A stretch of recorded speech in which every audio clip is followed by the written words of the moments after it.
Now, remember, about a year and a half ago, it broke in Idaho that reportedly some teenage boys raped. Not teenagers, no. Now they've pled guilty and admitted to it. And I have a special report on that coming up at the bottom of the hour that I shot. Real news. Alex is getting it wrong just in his response to the suit. They weren't teenage boys. It's good to see you, Lee. You and I have known each other 22 years, something like that. Probably 25 years. There you go. You were so on the cutting edge with digital video, Yeah. visual effects, animation. Yeah. How did you make that transition to journalism? Well, I've been doing TV and film production since I was 14. I was an intern on a TV show. I made music videos that are in the Museum of Modern Art. Wow. Now. I mean, by made, I mean I was a PA. Okay. So there's a Commander Cody video for 2 triple cheese side order fries. And there's all these French fry houses. I made the French fry building. And my dog's in the video. Then I did visual effects. I taught a lot, as you know. Yeah. I did a whole series of training videos. I did a whole series of training tours. So then I ended up working at Access Hollywood as a graphic artist. And we had a lot of paid vacation. So we had Christmas off or Thanksgiving, the week, you know what I mean? Right. I started making YouTube videos. I started making YouTube comedy, 2007, so 10 years ago. And I ended up on CNN twice. I was on the left at the time. I was a Democrat. That's the other thing that we need to talk about is how you made that switch. Here's a good way to get on TV quickly. Make fun of Republicans. I didn't realize it at the time, but if I'd made fun of Democrats, I never would have been on CNN. I just realistically, I never would have been on CNN.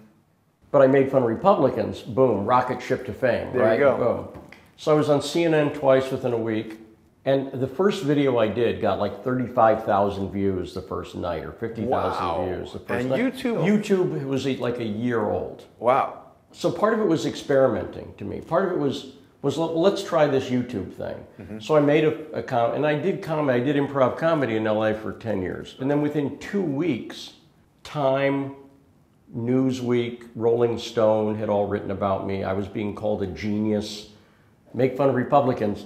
Boom, right to the top. That ended up with me being offered a gig at the Huffington Post to do my comedy there. Right. And at the Huffington Post, you could do, if you were doing HuffPost comedy, you could also do HuffPost news, because you'd literally hit publish and it would be on the site.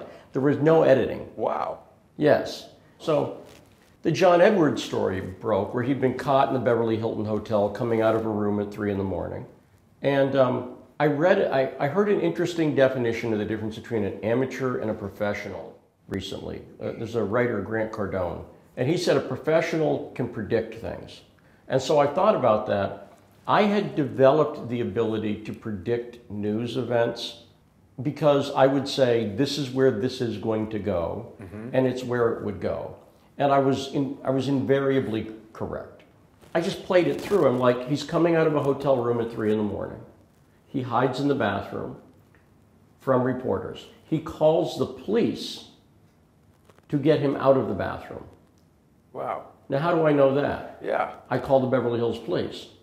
So then I do research too, right? I do basic research. So I call the Beverly Hills Police. I'm like, is it true that you got John Edwards out of the bathroom? So you were baiting them, or no, you actually I'd read that? it. I'd read it. All right. But I didn't trust it. Right. I did not trust it. Right. But I wanted to find out for myself if that had happened, because I think it was the Inquirer who was reporting it. So I called the Beverly Hills Police Department. They said yes, we had rescued him from the bathroom. And I just played it through, and I'm like, okay, well, and I asked my wife, I said, if I had come out of a person's room at 3 in the morning and hid in the bathroom from reporters and called the police, would you be suspicious, honey? And she said she would be. And so I played it through, and I had the ability to write about news at Huffington Post. So I did a piece at Huffington Post and at the Daily Cause, where I was writing at the time. And I said, seems to me he probably was doing something he shouldn't be doing. I don't usually trust the Inquirer, but they didn't lie. Their reporters caught him coming out of the room, and because why were they there? Yeah. And why did he hide? And I said, look, I've been married a couple times, I've cheated. I was a Democrat, right? So I'm saying I'm not passing moral judgment on the guy, but let's get this scandal out of the way. If he did it, he should come forward and admit he did it and then he should go bake bread for a year in a monastery, and then we're done. That was really my thinking, and I didn't think it was controversial. I thought people would go, well, yeah, sure, that makes sense. He could have been president. Absolutely, yeah. And here's the thing. I admitted I have cheated. However, I did not do it while I was running for president, Right. nor, as it turns out, did I ever get my mistress pregnant and then have a friend of mine claim that he'd gotten my mistress pregnant and then have my mistress move in with that friend and his wife and their kids, which is what John Edwards did. Oh my God! While his wife was dying of cancer. No. Well, yes, and I didn't do that either. So I'm like, you know, It's a lot I'm of not stuff. saying I'm perfect, But that's pretty bad. but that's something there, right? Yeah. And again, I'm not one of those people. I really am reasonable. I mean, people like, well, Donald Trump was married 3 times, and I'm like, okay, he's got me beat by 1, but okay. And I'm not really one of those people, and I'm a Christian. I'm not one of those people who people are human and they make mistakes, and to me, I can deal with someone cheating. I really can. I don't expect perfection, and I think it's a weird standard for politicians. But all of that stuff I just said. It's a lot. And then, by the way, and then I didn't also, when I found out my mistress was pregnant, I didn't privately call her a whore. Oh man. Which is what he did. He called Riel Hunter a whore, a slut. I forget the term. Does it matter? No. Right, but that's bad, right? And so anyway, so I reported on that, but nobody else believed it. Everybody else was like, no, he didn't do it. And what I said was, and I recently reread this, I said, let's be honest, if he was a Republican, Oh yeah. we'd all be all over this story.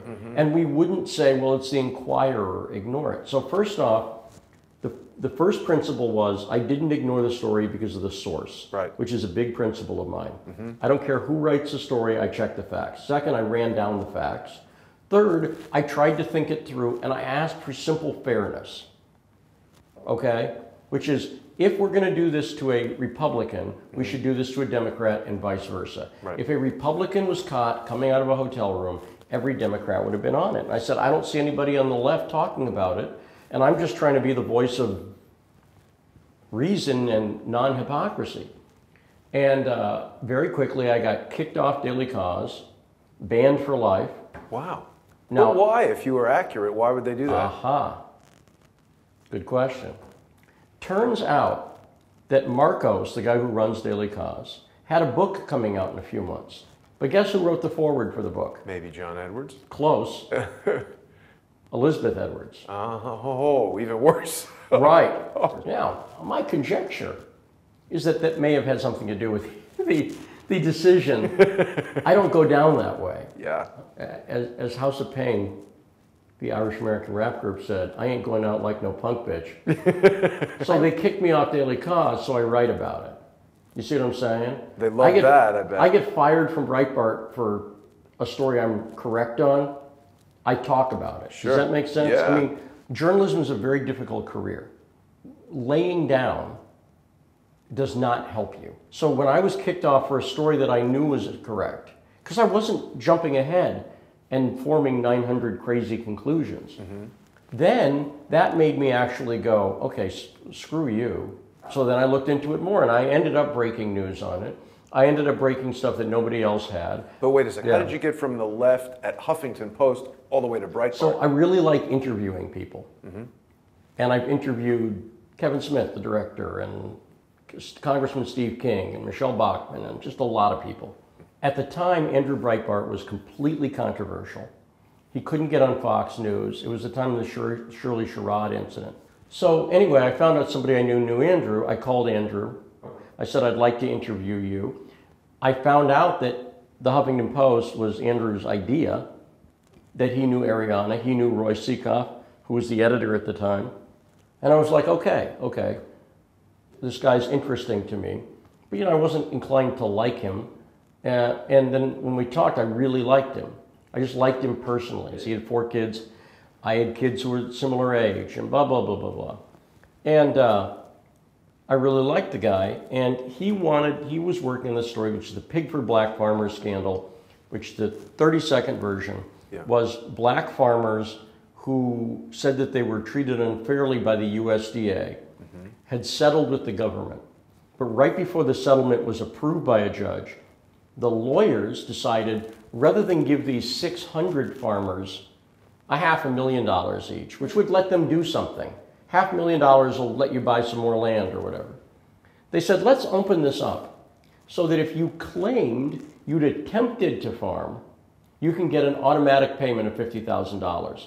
Now, there were only about a couple of thousand black farmers in the entire country. And it ended up tens of thousands of people filed these claims and got an instant check of $50,000. Wow. But further, guess who didn't get paid? The guys that brought the suit. The actual black farmers. And guess who was the biggest single recipient? Shirley Sherrod. Huh. Who got $13 million for her and her farm, New Communities. Wow. And Andrew thought that this Pigford story was really interesting, and he'd been talking to black farmers. And he said, I've looked into your work. You're obviously the Edwards thing. You're obviously honest, and I don't know if he used the word brave, but he may have. Fearless is what I would say. Fearless is a good, yeah, right. So he knew that the agenda was not more important than the facts for me. Does that make sense? Yeah. He said, I don't want to tell you too much about the story. Look into it yourself. See if you think there's something there. Mm-hmm. I looked into it. I called him back in a couple days. I said, yes, it's obvious to me there's something there, and I think you're onto something. And I'm a filmmaker. What if I went on the road for a week and interviewed this guy? And I could shoot the interview, and he said, okay. He said, this is great. He said, I didn't want this story to die in the right-wing media ghetto. So again, this is something about Andrew. He specifically sought out somebody with a different ideological framework than he had, but who he knew was good at getting the facts because he thought the story was important. This is all lost today. 5 years after Andrew's death, people are at loggerheads, and I'm not. I'm still loyal to that tradition. So I went on the road for a week, found some stuff, went on the road for another week, ended up being on the road for 3 months. Wow. 3 months later, I'd broken the story, broken major news on it, interviewed a dozen people all throughout the South, dug up documents and everything else. I go to CPAC. I meet Andrew for the first time. We'd been talking every day. Right. And that sort of began a working relationship. And again, I was raised in Massachusetts. Then I lived in Southern California. Right there, the odds of me being a liberal are 100 to 1. Right? And I was a teenage libertarian. I went to Ayn Rand's funeral and stuff like that. So I'd been a libertarian, then I got out of that. And then when I got back in, I've thought about this recently. The reason I became a Democrat when I got back into politics was specifically because I didn't like George Bush. That's an easy one. And you know what? I still don't like George Bush. Of course not. And so we're at a time of, I think, big political change. And I didn't have the word for it at the time. I didn't have the word populist for it. I didn't have the word, I'm an anti-establishment. I would have said that because, again, I'm a punk. The punk thing's important to me because, and by the way, when I say punk, I mean, saw the Ramones in 1979, saw Black Flag at a roller rink when Henry had long hair right in front. I mean, that's what I mean. At a roller rink. I was right at the stage. Henry was potentially sweating on me. Wow. Henry was right forward, right? But the reason it's important has nothing to do with the music in a sense. It's important for two reasons. Number one, it's this fearless screw you attitude. Number two, it's DIY. It's do it yourself. Don't ask permission to start a band. Don't even worry. Just if you want to start a band, start a band. Does that make sense? You've always done that. Everything. And citizen journalism school, it's like, just go do it. And that's in my DNA. So I mentioned the punk thing because I realized in retrospect that, yeah, that was important to me. Because I was a punk who also liked the Canadian power trio Rush. So I like prog rock too, right? Yeah. So it's not even about the music because I like jazz. I like all kinds of music. It's that fearless attitude and it's that DIY attitude. And I lost all my friends when I started working with Andrew Breitbart. That's the point I'm trying to make. Wow. I had Time and Newsweek and Rolling Stone call me a genius. And then I started working with Andrew Breitbart and all my liberal friends were like, and I was like, okay, but here's the story. Here, do you want to read the story? And they were like, no, I don't want to read the story. And people are still like that today. I didn't really know about Andrew or Breitbart until other mutual friends of ours told us that you were working for Breitbart, and I was like, well, what the hell is that? I mean, this was a few years ago. Yeah. You mentioned that Huffington Post was his idea. What do you mean by that? How is it his idea? Andrew this is no hype, and I'll explain it. Andrew is one of the most important figures in the history of digital journalism. You cannot tell the history of digital journalism without telling about things that Andrew Breitbart was at. Story one, Monica Lewinsky. He was working for Drudge when the Monica Lewinsky story broke. Andrew used to set the front page for Drudge. Wow. So let's just start there. If you're telling the history of digital journalism, you can't tell it without talking about the Monica Lewinsky story and how Drudge broke that story when the mainstream media wouldn't touch it. So that's number one. Number two, if you're going to talk about another big event, the founding of the Huffington Post completely changed the nature of news blogging and took it to another level. Well, that was literally Andrew Breitbart's idea. He worked for Arianna Huffington when she was a Republican, continued to work for her at her house in Brentwood when she became a Democrat, and he went to her and said, you need to take your golden Rolodex and turn it into something. Then I would argue also that the Shirley Sherrod story was another benchmark moment in digital journalism. I would argue that hiring me to cover the Pigford story was a major achievement that he doesn't get credit for, not because of me, but because here's a guy on the right hiring somebody on the left to vet. He didn't hire me because I'm a yes person. Right. In fact, he wanted me to look into Shirley Sherrod a little bit because he was clearly interested in her. I said, I'm not going to do that. I said, I'm going to look into You were almost his test against himself. Well, that's exactly right. That's why we talked every day. And again, this is something else that's lost. I'm so disturbed by the sycophancy that I see right now in the media. Towards Clinton or? No, towards everybody. Everybody roots for their own side. And nobody wants to root against their own side. And so there's this reflective reaction. And people now who've been doing this for a year try to tell me, no, don't tell me what to do. Because I've been doing this for a while, and I watched Andrew Breitbart do it. I've had everything happen to me. I've been doxxed, I've been put in jail, I've been reeled in, I went to Lebanon when you weren't supposed to go. There was a travel advisory not to go to Lebanon. I've been tear gassed, right? Wow. I've had rape threats against my wife. I've had my address put out there, all this stuff, right? Wow, that's and terrible. so for people who've been doing this a year to come along and go, well, we're criticizing the mainstream media. It's like, well, welcome to the party. Yeah. Welcome to the party. Some of us have been here for a while. And Andrew was there before I was.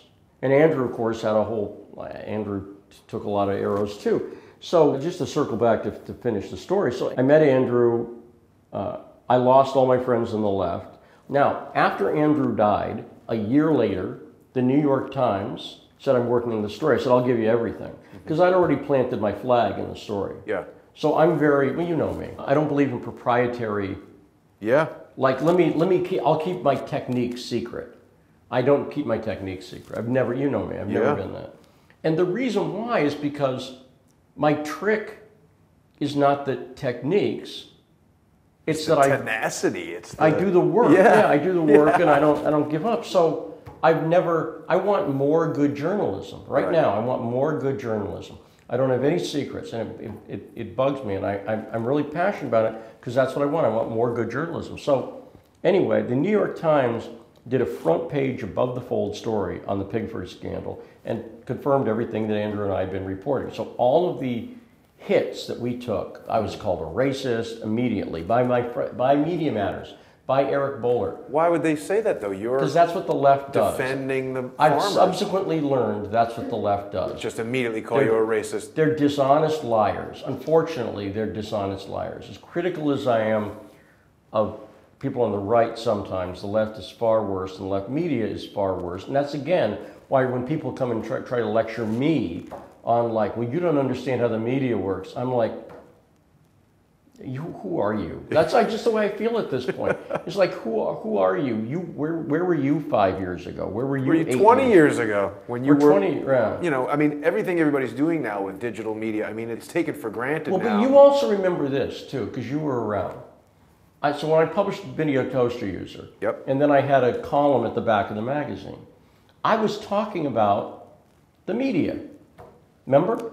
I do remember it now that you bring it up. I had totally forgotten about Video Toaster User Magazine. But think about it, because I would do editorials at the back, Yeah, and they would I always remember be them now. big Yeah. picture stuff about here's the media, and here's the way. And even my politics, like this goes back to the punk thing, the anti-establishment thing, right? Mm-hmm. It was always like, oh look, here's a way in. Like here's a way in. Like I could make a TV show, I could make a movie, I could record an album, I can do a blog, I can do, it's just like, oh look, because computers are good, and I've owned them since the TRS-80, I went TRS-80 to an Amiga, to PCs, to Macs, right, and so I've been doing that since I was 14. So you've been there from the start. We're talking about organizations like Breitbart, Media Matters. Everybody knows about them now. But 10 years ago, nobody heard of these things. Nobody knew about that. So Media Matters, it's interesting. It's a Center for American, it's a Podesta Clinton. Right. Hillary Clinton's publicly bragged about starting Media Matters. And the trick about Media Matters, and even a well-known, I'm not going to name their name, but a very well-known left-wing media personality told me in the past year, they said, I used to think Media Matters was like an objective source, and now I figured out they're Clinton shills. Yeah. And now he figured that out. they did, he or she, but sorry, he. But they told me that, and no, I understand it because you have to. Okay, so one of the big problems on both the left and the right is media bubbles. If you're in this media bubble, Andrew and I used to talk about this all the time, and you don't get any external stimulus or challenges, or you're told when cults recruit you, particularly client cults like Scientology or EST or the Forum or LifeSpring, all these client cults. One of the things they do is they bring you in on a low-risk thing. They'll bring you in for a seminar. And at the end of this, at the end of the seminar, they'll go, okay, now everybody, I want you to be aware, when you go home, you had everyone here, you know the amazing emotional experience you had, but people are going to try to talk you out of it. They're going to say we're a cult. Don't listen to them. They're trying to hold back your growth. You see what I'm saying? Uh-huh. And they say, don't listen to other people, don't listen to other people. Well, that's what people do in media bubbles. And I'm very wary of anybody who tells you, don't listen to other people. I'd say listen to everybody. I'm not critical of people. And people are like, well, why do you talk about Mike Cernovich? People say, why are you talking about? Well, first off, he talks about me a lot. But second off, I'm not saying don't listen to him. I'm saying I'm aware of what he does. Feel free to listen to him. But he's bad for business. Or I mean, I've been real critical of some of the stuff Breitbart's done recently. Matt Boyle's a bad reporter. He's a bad reporter. He's embarrassing. They can't handle criticism. You know, honest criticism I can always handle. I'm interested in honest criticism. And it's one of the reasons I go out of my way to make myself so accessible. Now, if somebody's just got insults, right. That devolves to that. It devolves very, very quickly with some people. With some people, they're like critical or whatever, and that's fine. Another advantage I had in doing this was when I was 17 or 18 years old, I had dropped out of 2 colleges by the time I was 16. Wow. I went to Simon's Rock Early College and then Springfield Technical Community College for a telecommunications major when I was 16. Huh. So I was learning TV and film, and then I dropped out after a semester. And then I spent a year reading philosophy. And so a lot of rhetorical techniques, argumentation techniques. When I say it's second nature to me, that's not quite accurate, but it's stuff I've been studying for 40 years or something like that, a long time. And I'm good at it. And so knowing how to argue and being able to identify fallacies and to think through stuff has helped me a lot in journalism. But it's not taught to most people. High schools don't really teach it. Most people don't know how to do it on their own. They don't really know how to do it on their own. You're right, because I think what this whole devolution of these conversations, it's coming from a place of frustration. The person who can't answer you with something well thought out, just like, oh, well, you're a racist. You work for Breitbart. You're a racist, for instance, it's an ad hominem. If I say 1 + 1 is 2, you're a racist doesn't respond to that. Now that's obvious, right? Yeah. If you look at human history, we're at an interesting point now where we have more access to information than ever before at any time in human history. Yeah. Instant access to all of it. But our ability to, this goes back to what I just said about not teaching basic Critical argumentation, critical thinking skills, is worse than ever. And you have one side, the left, that smugly thinks they control scientific thought and evidence. They had that stupid March for Science last week. Right. And there are all these people walking around with evidence, like evidence. And it's like, you don't even know what evidence is. Right. It's so curious to me when they want to see evidence and when they don't. What about all the evidence that was on that email server? Nobody thought that was a big deal. It's smugness. Andrew Breitbart referred to it as the, I gave it the office ethics. In other words, simply being liberal makes you a morally superior person to liberals. If I'm a liberal, I'm better than you because I'm not racist, I'm not sexist, I'm not homophobic, I'm in favor of science, I like puppies, right? Like, well, the whole basket of deplorables thing was just throwing gasoline on that fire. Exactly right, yes. The rise in the 60s of the left on the West Coast happened at the same time as the rise in the 60s of Scientology and EST and LifeSpring and all those client cults. It all happened at the same time. And there's direct connections. And the reason that happened... Direct connections between what? The left? Well, for instance, Cesar Chavez was close friends with a cult leader. And there were connections between those groups. Jim Jones, People's Temple, Guyana, where 800 people drank the Kool-Aid and died. Right. Jim Jones was a respected part of the San Francisco Democratic political machine. He was a housing supervisor. He would go out and gather votes for Democrats. And when I spent time in Oakland last year, I went through the newspapers for the People's Temple. And I was going through the newspapers like in real time when it happened. On about day 3, the lead story in the San Francisco Chronicle was Democratic leaders scrambling, and it showed Dianne Feinstein, Willie Brown. They were all close to Jim Jones. And suddenly, he's not Jim Jones, he's suddenly Jim Jones. Does that make sense? Yeah, he's the cult guy. How often do you hear today, Jonestown? Everyone knows what Jonestown is. How many people talk about his connections to the Democrats? 0. Now, so how does that similar? I started to get this because I was interviewing people who knew the Black Panthers and who said they were a cult. The Black Panthers was a cult? Yes. A journalist friend of mine said they were a cult, basically. She said... Never heard that before. I'm going to be salty here. But she said, what does a cult do? They control who you fuck, where you live, what you do for work. They control your whole life. Right. The Panthers, they lived communally. They controlled where you work. They controlled who you fucked. That's interesting. They would not allow you to... If you look at the Weather Underground, one of the things the Weather Underground did was they immediately started splitting up couples. So if you came into that group, you and your girlfriend, then everyone is going to fuck your girlfriend and you. You with me? To take away that solidarity. Exactly right. They talked about this openly. They would specifically do this, and if you weren't gay, but you're like, well, I'm not gay, you are now. Wow. And they did that on purpose. Why do they do that? They do that to break down any resistance. It's a very culty technique. That's what happened, all these groups. And so the Panthers, like I say, they live communally, they have harsh punishment. They do this thing called mud holing. Yeah. Where if you broke the rule, they would dig a ditch in the back and fill it with water and dirt, and then they'd throw you into it. When you try to get out, they'd kick you with their boots, right? That's what they would do. Or they would whip each other with bullwhips. Yeah. This is a black group. This is admitted by them in their own books. If you broke a rule, if you got the newspaper out late, they would bullwhip you.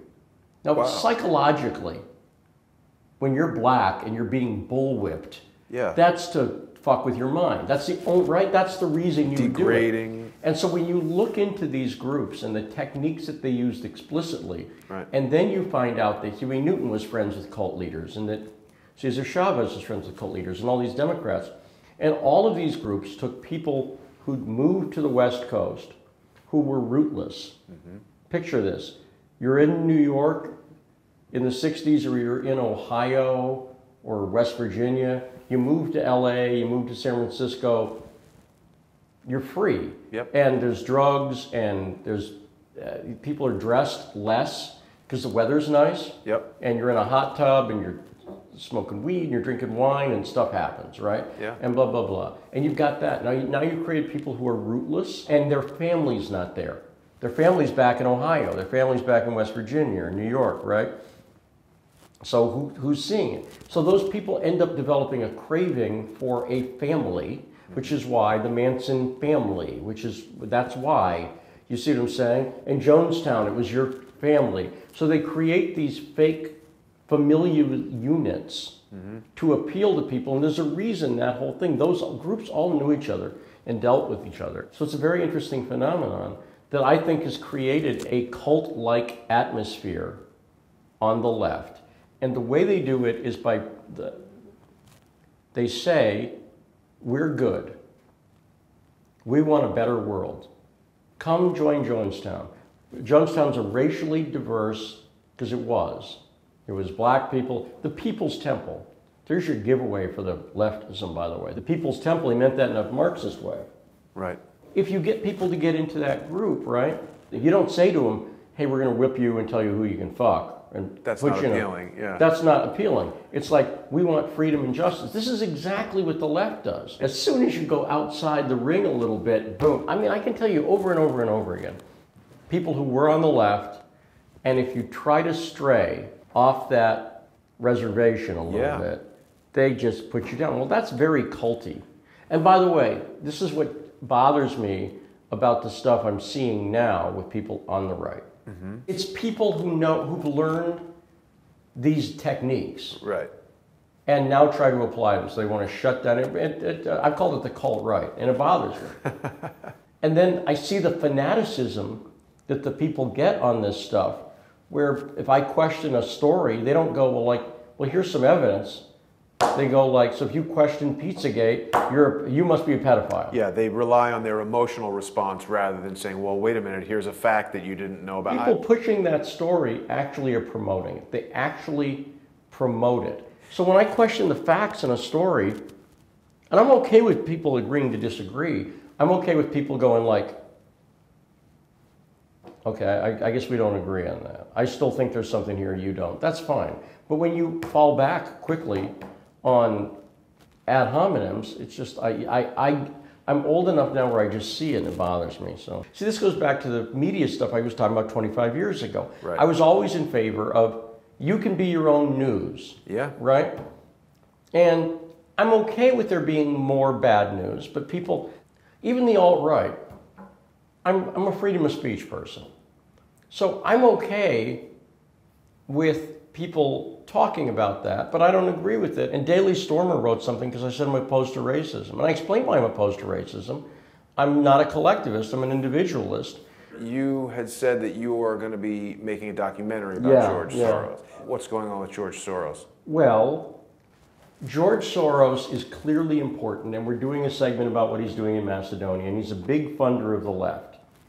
But really what I'm doing is I want to make a film about the institutional left, and Soros is the easy way to pull people into it. A lot of people on the right have heard of George Soros, but they're not aware of the Ford Foundation or the Kellogg's Foundation or the John D. and Catherine D. MacArthur Foundation or the Packard Foundation or all of these other groups, in the case of Ford, who spend more money than Soros. So this is what the institutional left is it's a group of institutional funders who spend billions of dollars.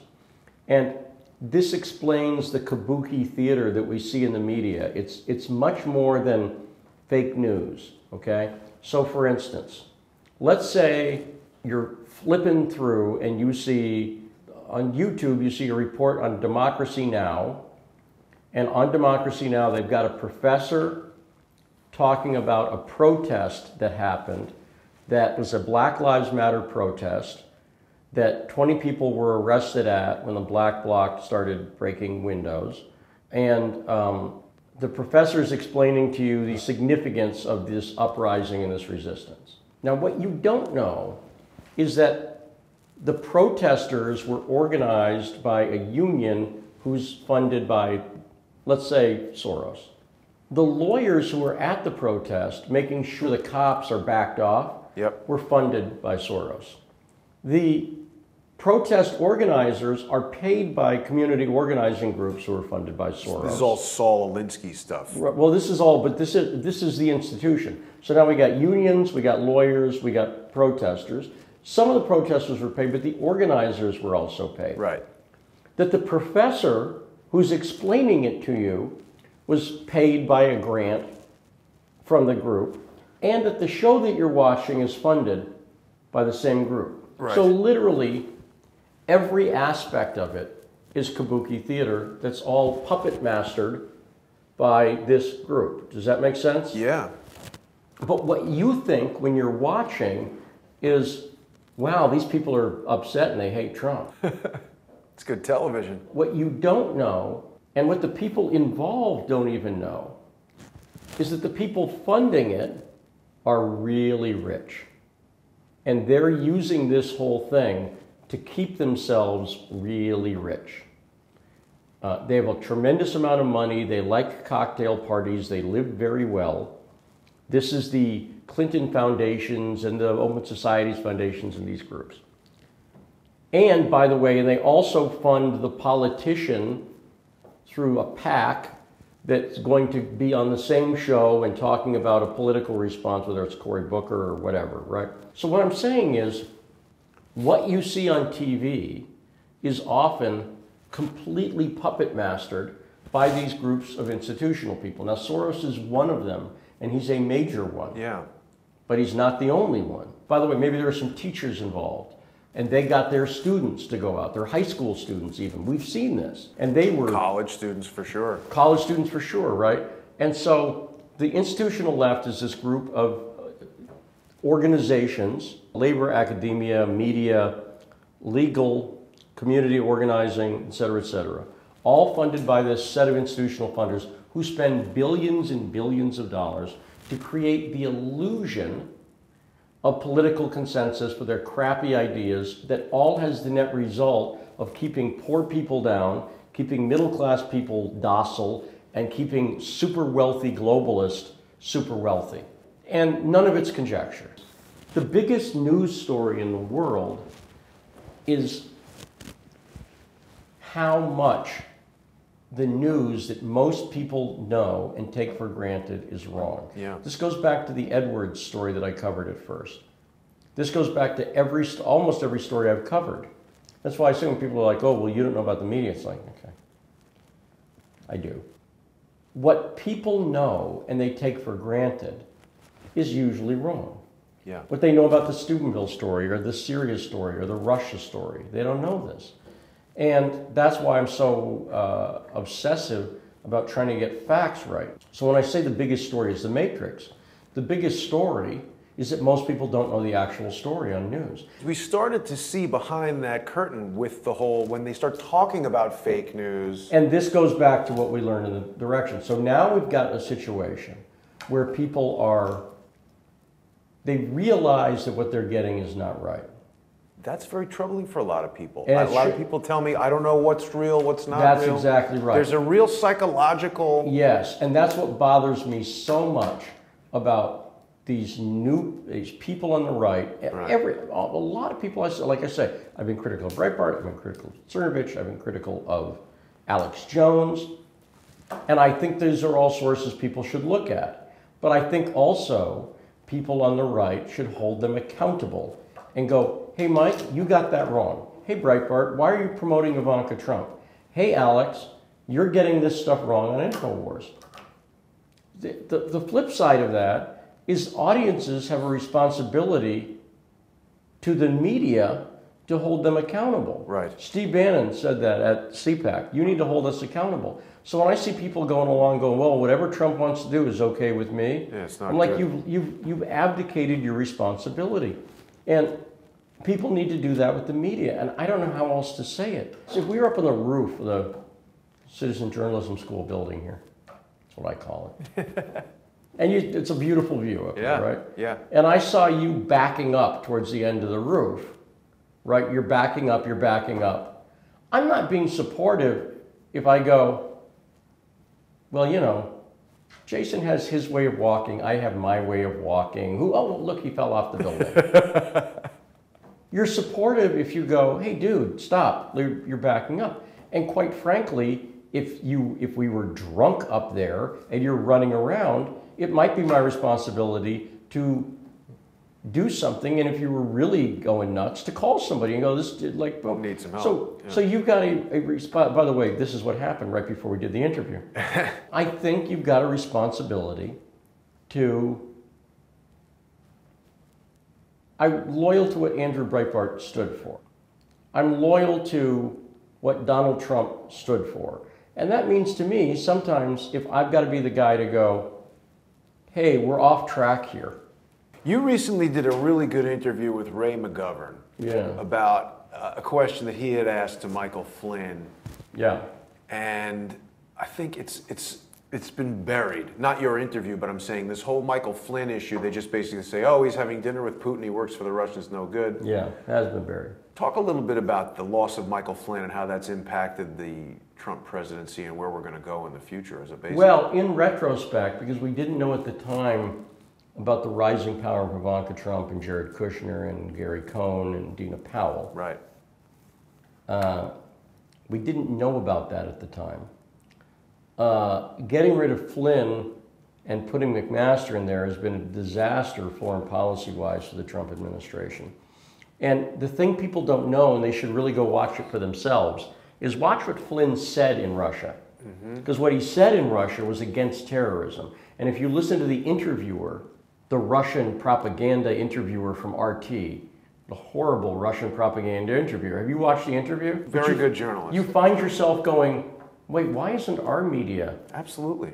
Right? And I'm not fooling. Anybody who watches that interview, I think will go, it's totally legitimate. why aren't we talking about this? Why isn't CNN going, gee, shouldn't we be working with Russia? The situation in Syria is a mess for everybody. It's affecting the whole world. People need to be able to repatriate back. We get that. And you need to be able to stop terrorism, and we get that. And you need to be able to stop this uprising. If someone were to step up to the plate and say, Iran, you chill out, Saudi Arabia, you chill out, Assad, you chill out, here's what's going to happen. Here's the deal. This is over. Got it? It's over. It's almost like an adult stepping in with two kids who are fighting and just saying, the fight's over. But the problem seems to be that for the past many, many years, the guys that run our government seem to be working for Saudi Arabia. That's exactly right. Not telling them what to do. But you see what I'm saying. What I just explained there, that would work. Now here's the thing. Let's flip it the other way. You can't say what I just said to ISIS. Now it's no longer a fight between two kids. It's a fight between a kid and a rabid dog. You can't go to the rabid dog and go, okay, rabid dog, listen to me. Yeah. If Russia backed it too, and by the way, I believe that's a deal we could get. You don't think it's too late now? The missile strikes? I still don't think it's too late. Absolutely not. Realistically, that's the path forward. That would solve a lot of problems in the world today. But in so many ways, the media, the fake news has really actively worked hard with the Russia hacked and all of this to create an environment where Donald Trump realistically couldn't even meet. I think Putin even made... That's why they did that. That's why they did it. But what I'm saying, my whole point here is just though that there is in fact a way forward. It's kind of so obvious nobody wants to say it out loud. Right. I've had this periodically where it's like, well, okay, why am I the one talking? Why am I the one talking about the John Edwards thing? That's literally what I went through in the first story I covered. It was like, why am I the one talking about this? And then I go, screw it, I don't know, I am, so I'm going to. Right. So why am I, a high school dropout, the one who can figure out the Syria thing? I don't know, but apparently I am, because I don't hear other people saying it. Yeah. And my idea is, I'm going to keep saying it out loud, and I think people are going to go, yeah, you know what, that seems reasonable. I'll bet if we got together with Russia, Saudi Arabia in the position they're in right now where they need us because ISIS is a rabid dog that they created and they don't want it going back on them. And we can say to the Saudis, if you want to stay in power, we'll help you defeat ISIS.